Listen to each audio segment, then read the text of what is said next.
Ladies and gentlemen, friends, colleagues, listeners, and Mr. Wyatt again. Sorry for disrupting your running schedule, my friend.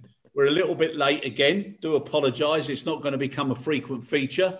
But here we are, Saturday show on a Sunday morning. Stephen, lovely to have you back. And first little question I've got for you. What's it like being back in the UK now, my friend, after several months out? Oh, good day to you, Chris. Good to be here again. Look, I think it was certainly very different since the last time I was here. I mean, I think I left around the 23rd of June, Chris. As you and probably a lot of our listeners remember, I was trapped here for around 3 months. But look, it's I mean, the air travel experience was absolutely fine. There was no issues. I downloaded all the necessary apps and paperwork and NHS apps, etc. So been using those to scan in and scan out. I think there's more cognizance around of the use of masks and the like these days. So I think people are more compliant than they may have been before. Of course, enforcing the rules helps. Encouraging people gently along the lines is always a good thing. So no, but it's good to be back, despite the gloom of the London weather this weekend. Funny enough, we had a question in from a gentleman called Colin, who says he's visited 3 European cities, 2 in Spain, 1 in Italy. Great first impression, immediate contact once he got to where he was staying, advising what to do, etc. And everybody wearing masks. And then he adds, what is wrong with Britain? Why aren't people doing what they should be doing as quickly as they should be doing to help everybody else? So as you just said, you see that there's a certain difference here. Are you comfortable in comparison to where you've been and what you've heard? Yeah, look, I mean, I was not uncomfortable before, Chris. But that's you, my friend. That's the way you look at things. Yes, but that's how I look at things. That's the lens that I use personally. So I'm traveling. I'm happy to fly in airplanes. I'm happy to travel around. I'm happy to go into restaurants, bars, go to events, whatever. It doesn't bother me. I think what I've always said is, for example, in Malaysia, Chris, we've always been rather compliant. We scan in and scan out of every venue. If you refuse to scan or provide your details, you don't enter. It's as simple as that. And that's enforceable by law. If you don't wear a mask, you don't go outside. Masks should be worn in all outdoor, indoor locations, unless you're at a table having a drink or a meal. So we've always done that. We've done that in Asia certainly in Malaysia, since April. So it is very different now being here, seeing sort of, it's much less prevalent, but certainly the use of masks and the more, caution that I've seen people apply has changed since I was last here, yes, and I think changed for the better. But it's still a stark difference to what I've been used to in Asia, yes. Yeah, no, exactly. Now, on the subject matter of testing, and that won't go away until people do it effectively. So whether it's the Air Transport Action Group, ATAG, forecasting that rapid COVID-19 testing is the most important thing to be doing, or whether it's the European airlines saying testing is important and not quarantine. And something that I know is so close to your heart, and I'm looking for that energetic, enthusiastic response as I'm going to say it now. Everybody seems to be of the opinion and feeling that there is a need to learn to live with the virus and not try and wait or just ban it and wait until it's gone. So it's this learning to live, which is so important, and especially now for the next 5 to 7 months, when most of us are going to go through a miserable winter and a lot more unsurety as to what's going to happen over Christmas, etc., etc. So I know you're of a strong opinion. Learn to live with it. Now, what would you like to say? Yeah, look, absolutely. I think you can't, and one shouldn't be paralyzed by fear. I mean, I think that fear has gripped the nation. I was reading a very interesting article this morning, Chris, on this very point in the Sunday Telegraph, which really spoke to a view that sort of resonates with me, which is it's amazing how sort of those who really sort of, and this proxy this example could be used as a proxy in any environment. Those that always go up against the government, those that are not endeared to a Tory government, those that are not endeared to capitalism, those that are not endeared to the Prime Minister or his band of merry men in the cabinet, yet fully support more lockdown, more measures, more enforcement, and are totally behind the measures that are being put in place to restrict people's kind of movement and control the virus. So that, for me, is a very sort of telling sort of view of the world, in the sense that, it doesn't really matter. Politics has not really played a part of this. What has played a part is what makes people feel better. So that's what you're saying. I mean, you're saying, so yes, but we've got to learn to live with. So how does one certainly in our sector try to get back to normal and a sense of normality? I think that sense of normality is I was saying to some friends last night, I really prefer the old normal. I'm not really a fan of this new normal. I don't like that new normal phrase, and I've no longer used that new normal phrase. I think it's an appalling description of what we should be. So I think what needs to happen, Chris, is there has to be more resumption gradually, not exponentially, but resumption of normal activities. That includes travel, that includes getting on flights, that includes people moving around as they once did, albeit under the guise or the umbrella of the kind of the COVID safety requirements. So the quicker we get, and these butt heads of a government and cabinet in the UK certainly get their act together on testing and allowing airports to test and move people around, the better. Yeah, no, very good, very good. Now, excuse my terms here, but we spoke a few weeks ago about Boris finding his balls and getting back up and being a leader. And an interesting subject, which I just want your view on. I think now is the time where people have to learn to lead, but they also have to learn to be led and not always have a point or an opinion or knocking something back. And I think that's so important. Now, there's going to be an interesting comparison of how Boris was after he contracted COVID, and now with Donald Trump also contracting it. It's going to be a definite comparison drawn up between the two, because a lot of people feel that it knocked Boris back and it made him a little bit unsure. He wasn't his usual confident self. Now, he's got to bounce back, and he's got to do things with clarity and consistency, and he's got to make it happen. Now, I just want to ask you about the Transport Secretary, Mr. Shapps, and about the airport testing, and why doesn't he now start to drive and push this through and show that something can be world class, and it should be all around the whole aviation industry, because that's where this is needed now so urgently. I think a prerequisite to becoming Transport Secretary in the United Kingdom government is to not have two brain cells to rub together, because Transport Secretaries are not known for their wisdom, their common sense, or their pragmatic approach to anything. I think that's a dead end job in government, and it has historically been filled by those lacking cerebral power, Chris. So that's my view on Mr. Shapps. It certainly was my view on Mr. Grayling before, and others like Lord Adonis, etc. I'm not sure why transport doesn't get the right lens or the right degree of priority as a ministry that has massive importance to public infrastructure, and that's the same not just here in the UK, but the same all over the world. Aviation certainly has not had the attention that it deserves. I think Mr. Shapps completely underestimates the capability of those in our industry, Chris, that are working and fighting for our industry day in, day out. Because as I always say, they live by the sword and they'll die by the sword. So their actions right now are absolutely critical.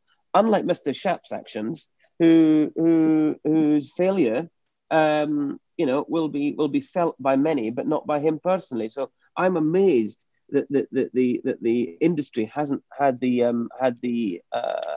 ability or had the fortune to grab cabinet by the proverbial you previously mentioned. I won't go there today. I'll stay off the use of profanities, and really knock some sense into them.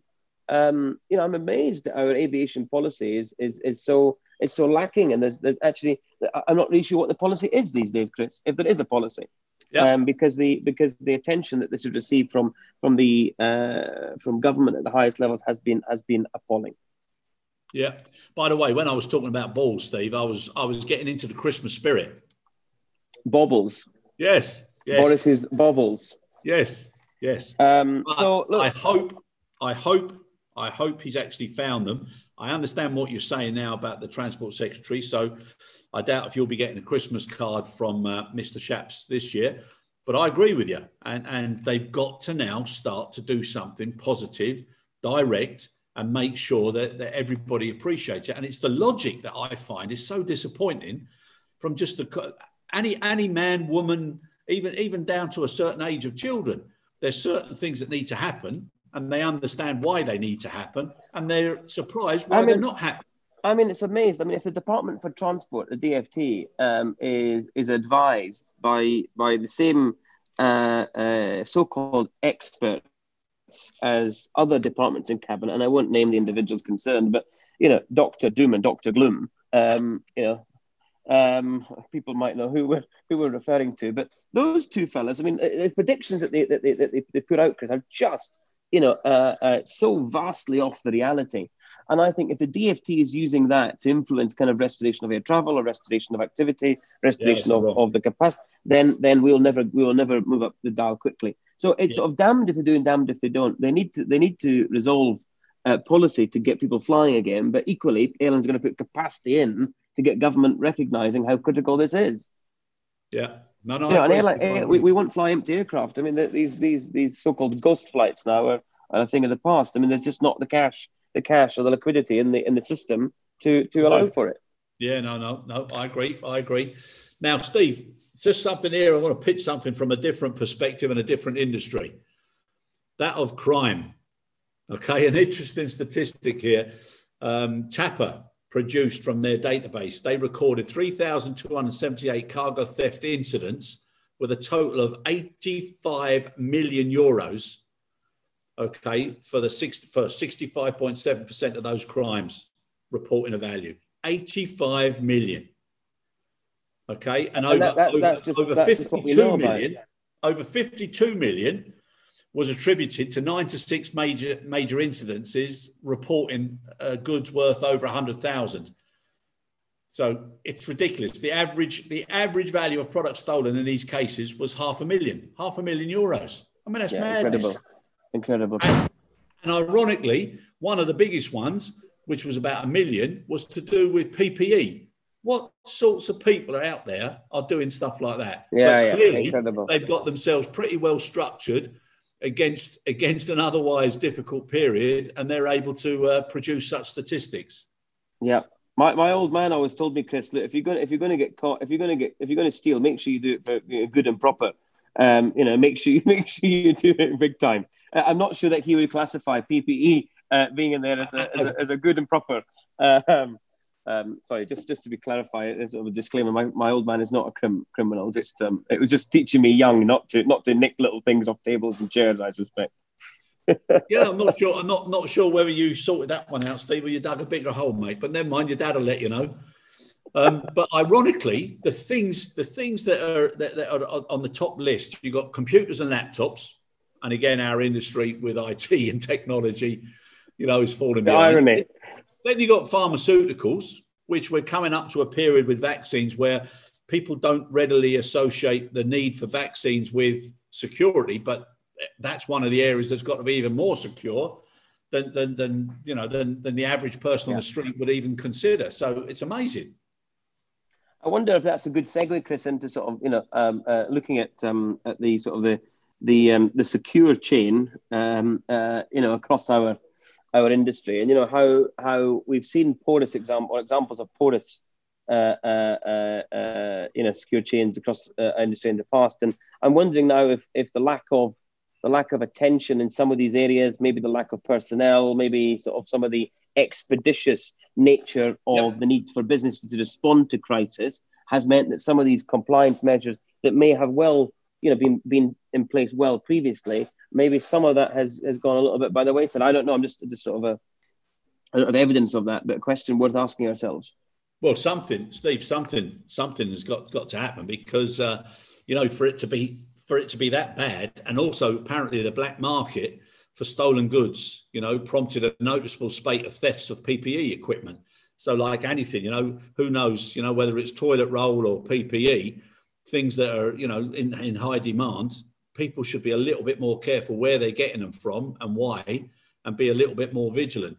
And Thorsten Newman, the president and CEO of TAPA EMEA, what he was saying, and it's ironically, his statement was, it clearly takes more than a global pandemic to stop the activities of organised crime groups. Anecdotal evidence also suggests an increase in cases of stealing to order for goods in high demand during the early months of the pandemic. What a terrible, terrible situation. Incredible indictment. Yeah, absolutely. It's awful, damning. Isn't it? Yeah. Awful. Right, now, airports, and their ecosystems, and pharma, or vaccines. Big drive, I think, collectively, whereby people now can start to assume, or not assume, but to confirm that the capability is going to be there as and when it starts to happen. And early indications are now suggesting it might be a little bit sooner than most people would think, which is great. But now, what do you think, Steve? Because I also had 3 separate individuals, and they said that we work for one work for an airport, 2 work for GHAs. Everybody's talking about pharma and vaccines. We can say categorically, not possible at the moment within our facilities, nor the supply chain in the airports that we work in. Now, they didn't want to be named, obviously, but people are starting to say that the entire supply chain has to be a lot more secure. And especially as, people are talking about, is it going to be -60, -70? What's it going to be like? What's going to be the expectations? But that entire process is going to have to be very, very solid, very, very secure, very capable, because like everything else, if the media start to see that there's waste or there's something going wrong, it will hit the news rather than the successes of what people are trying to do. Yeah, Chris, we didn't we touch on this a few months back when we were speaking about sort of the capability of delivering a global vaccine. Yeah. And I think we touched on some of these aspects before, Chris, that really just goes to show that the challenges associated with the delivery of a global vaccine program for this, for COVID-19. I would say, however, and I said before, I am still very cautious and maybe skeptical about our ability to not just in terms of the production or the cold chain or the air logistics piece, but actually fundamentally getting these vaccines to the people that need it most. And how do we ensure that the vaccine does not get prioritized to those at the top of the food tree, and those with the ability to pay the most, and those countries who are the wealthiest to get access to vaccine?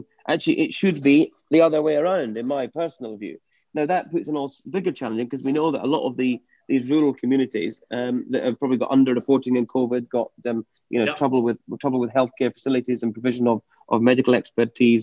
They're probably suffering greatly, but actually the Western world doesn't know much about it, because often we choose to bury our head in the sand when it comes to what goes on in the developing world.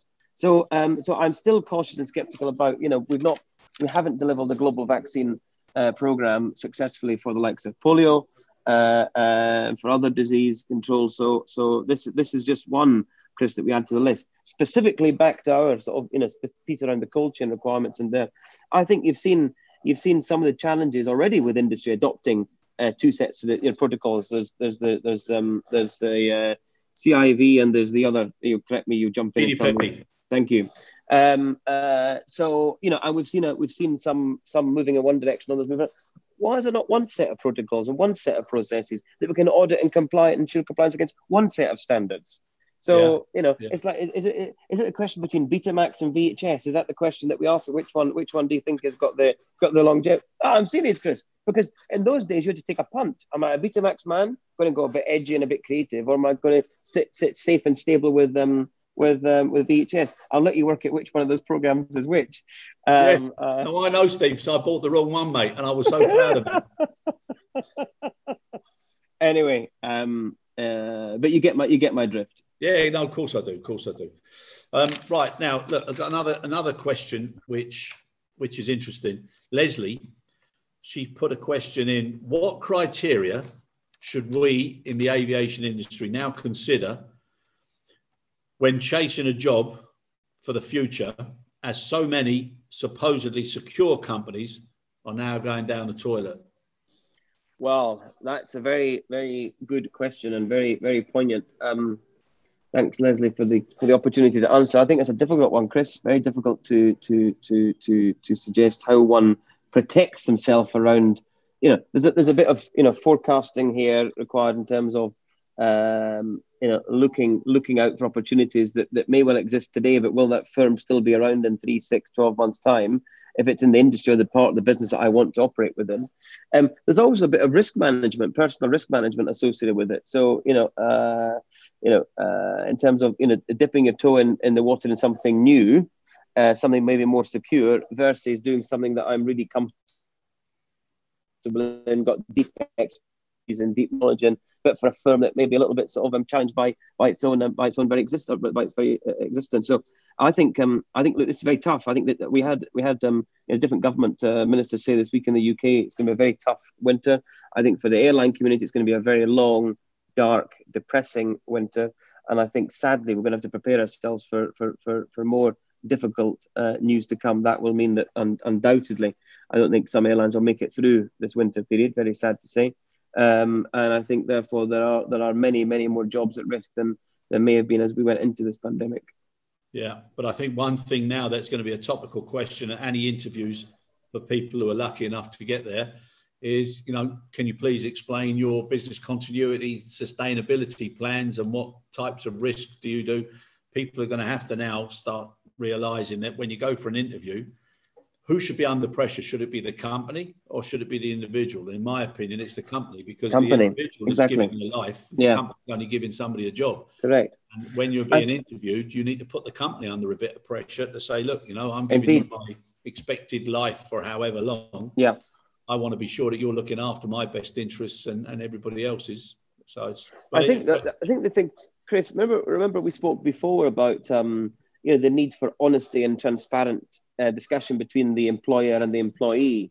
Yeah. And for too long of a time, employers have kind of kept their financial information all secret and all except those that have got P&L ownership or business departmental ownership outside the finance world. I mean, for the employees on the front line, they very rarely get to know about the company's financial performance, other than maybe it's a public firm and posting results. I think questions that we should be asking at interview very much are about what is the company's financial performance. What can you share with the employee groups to give us some confidence? This is not running off of state secrets or sharing of sensitive information, but it does sort of. It should help management think more, Chris. I think about being able to answer those questions. And actually to answer the questions, they're going to have to do the bloody work and roll their socks up to make sure that they've got some good BCP plans in place, that they've got some solid kind of cash management plans in place, they've got some solid return to profitability and sustainability planning in place. Those are good questions for a business to be asking themselves. I'm sure they all already are, but are they extending that out to the employee community? I don't think probably as much as we we may need to engender that loyalty both ways. Yeah, and all the way down the organizational structure. So anybody who's responsible for more than themselves has started, they need to also now start to be aware of what business means and why, and what is the difference between accountability and responsibility, so that there's a greater knowledge, like you said, in making sure no waste, no more damage, be focused on what you're doing. Why does care stay in the house when you close the door behind you and you go to work without carrying your toolkit? That's one thing I don't understand. When you go around and you see so much little damage and waste, and that now should be focused on, and everybody should start taking a bit of ownership for that. Now, another a question I would never have expected. Anyhow, it's from a guy called Jerry and a guy called Mohammed. Similar points. They actually said, why don't you two, so now we're being challenged, Steve, so we might have to make reference to those books that you've rented in for today. Why don't you two start an organization that helps those displaced, even if those displaced would be taking on roles at discounted services until they can get back into a job that they had before? So there's people suggesting now that with so many people being displaced, that they could be taken on to do special projects or certain support roles at discounted rates until things get better. I mean, that's an interesting point of view, huh? I think, we've been doing that since the beginning, Chris. I think we mentioned maybe it was the ACHL digital event. Certainly at Skylight, we've our team of associates have discounted their rates as a result. We've discounted their rates to the clients. I think this is now sadly, not sadly. I mean, we're in business, but we are doing it to help the greater good. I think there's an awful lot of pro bono work already being done by firms and consulting firms, and certainly for any new client work, as we are finding out, to be accepted for a pitch, there has to be an element of show us your metal. METTLE, not metal. Show us your metal and your worth before you are sort of accredited or thrown into the mix to move forward. So I think to the question, to the point, I think absolutely it's been done. I think many firms more than mine or yours or collectively, Chris, are already in this together. Yeah.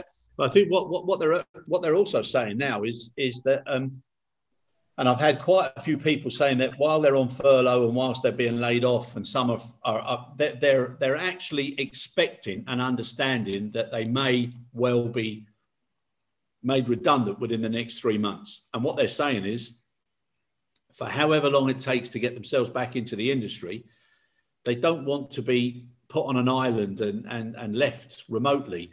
They want to be involved. So they're actually suggesting that they would be interested in doing something to keep themselves involved and to keep their minds away from the negativity and all the bad press and everybody who's negative. So the first bit of advice I give to anybody is, if things aren't going well for you, stay away from negative people. Try and get hold of some positive people just to bounce ideas off.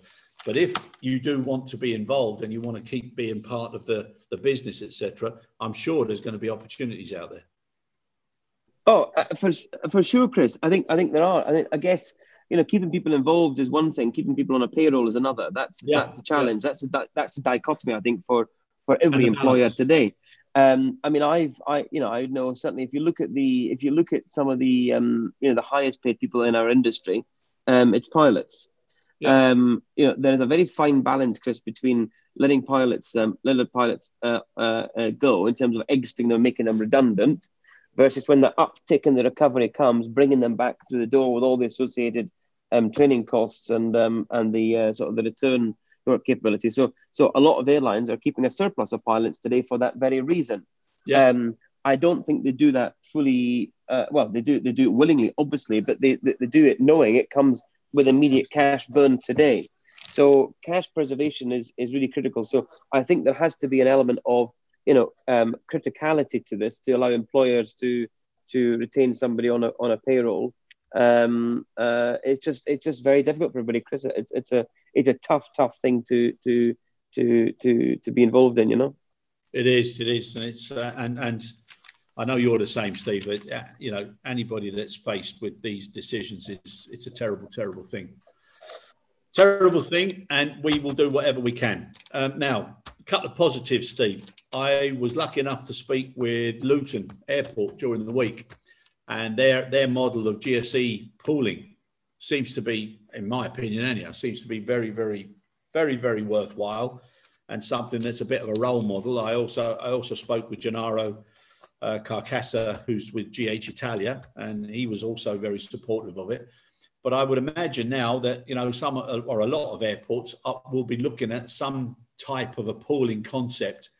A, to release certain assets, B, to make sure that equipment is similar, so the training is less, and to reduce the number of incidents, etc., but also to have more efficiency, supporting the environment, so many different things. It's a realistic possibility, I think. Have you had any thoughts on that? Not entirely, Chris. No. No. Okay. Happy days. That's something for a future discussion then, Stephen. Let's put that on the shelf up there by one of your dictionaries or it's a very impressive. I think the actual cabinet, Steve, is one of the nicest I've seen, my friend. Is it? Oh, yeah, I like it. Very nice. Very good. I'll invite you into my lounge one day so you can come and you can borrow a book or two. What a privilege. Now, to finish, mate, I just want to talk on one hugely positive, okay? And I make no excuses or apologies for this particular positive, right? 2 words, Martin Drew. Okay. Positive. Martin Drew, returning to cargo in Etihad. And the reason I say it, he's one of the nicest young men. And I remember him when he worked for me at Lufthansa when he was really, really young. And he had those model looks, which I would say, which begrudgingly I'd have to say have probably got better as he's got older. My wife definitely thinks so anyhow. But what a decent young fella. See, Kathy's a great judge of character, Chris. Yeah. Well, that's why she's married to me for so long, mate. But no, Martin Drew, he's an absolute star. I'm so pleased that we're going back to Etihad. And I think he's going to do so well there. I think the market's going to be really pleased with that announcement. And I just wish him so much success. And can't wait to speak to him on the podcast soon. But he's a good lad. Indeed, all the very best, Martin. I think I think a critical time, Chris, for not just for Etihad. I think Etihad is in critical mode, in critical care mode, survival mode. Probably fair to say that they were challenged before COVID, but I think Martin certainly has now an opportunity within cargo. I think the cargo business has massively seen a huge shift in emphasis over the last few months, and that will stand him and Etihad in good stead, no doubt.